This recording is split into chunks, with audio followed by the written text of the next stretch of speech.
The 2014 Children and Families Act brings in some significant but very exciting changes for our children and young people and families with special educational needs and disabilities. This means moving away from a paper-based approach to one that truly has children, young people and families at the heart of everything that we do, and that they are fully involved in decision making. Here in Staffordshire, we are committed to ensuring we get the best support for our children and young people with special educational needs and disability, and we will be implementing a seamless, sustainable service from birth right up until the age of 25 to ensure that people receive the right support at the right time. Today I met with head teacher Brian Anderson to discuss what these reforms mean for schools. There's been a lot of talk about the special educational needs and disability reforms. I'm now confused about what this actually means for schools and what we've got to change. I think the biggest impact on schools is around the culture. We operate in a very systems and paper-based process at the moment, and it's about putting the child and the family at the heart of everything that we do. This is about achieving better outcomes for our children and young people with special educational needs and disabilities, and it's about greater parental involvement, so seeing them as equal partners in everything that we do. Now, there's been talk of a local offer and schools having to put information on the website. I'm concerned about exactly what information schools need to put on, and including things that perhaps we can't deliver. So what is the minimum we need to put on for September? Okay, the Code of Practice requires schools to publish in the format of a special educational needs information report the extra support and help that you give to children and young people with special educational needs. So it's nothing new, it's what you already provide. What Staffordshire also requested is that your schools register themselves on Staffordshire Marketplace, because that's where we're going to host all services, education settings that are available for children and young people to access within Staffordshire. Now, the Special Educational Needs and Disability Code of Practice talks about parents and children having a much greater say and input. What implications will this have for schools? So this means greater involvement of children and young people and their families if there's a special educational need.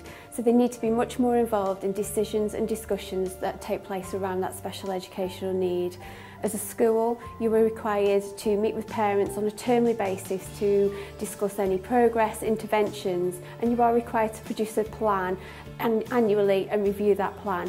Also, where there is a child with a special educational need, it is vitally important that the parent is made aware as soon as possible. Now, is the support that schools are going to get changing? Are we still going to have access to SENS, educational psychologists, behaviour support and so on in the same way? Yeah, from September you will still access all the services as you currently do, but the local authority is very aware that we may need to commission services to deliver very differently. This whole agenda is about getting early help and support to our children and young people with special educational needs. So it's about getting the right support at the right time to children when they need it.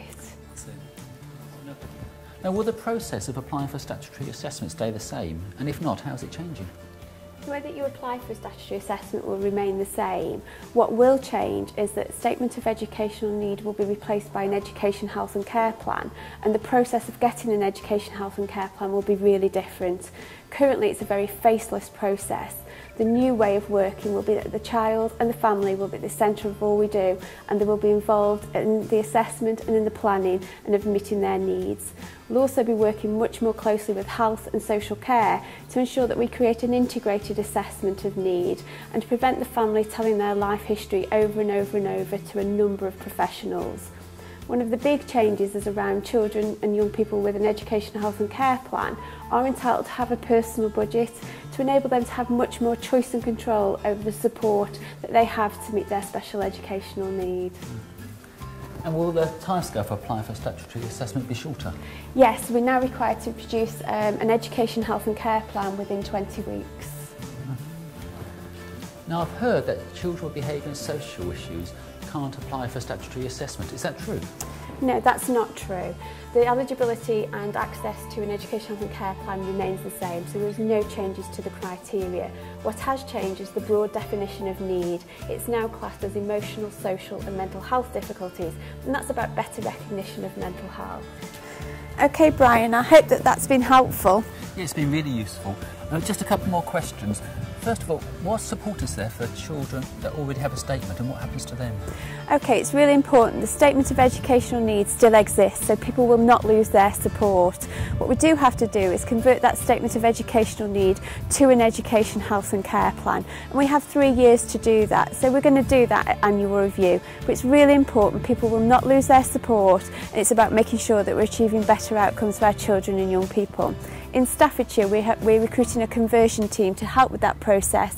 So from September, we'll be in touch with parents and schools to make sure that you're all aware of what we're going to be doing. Oh, that's great. So thanks very much. It's been very helpful. Thank you. Okay. Thank you, you. Nicola. If you need any more information about the special educational needs and disability reforms, then please contact the Staffordshire Cares website.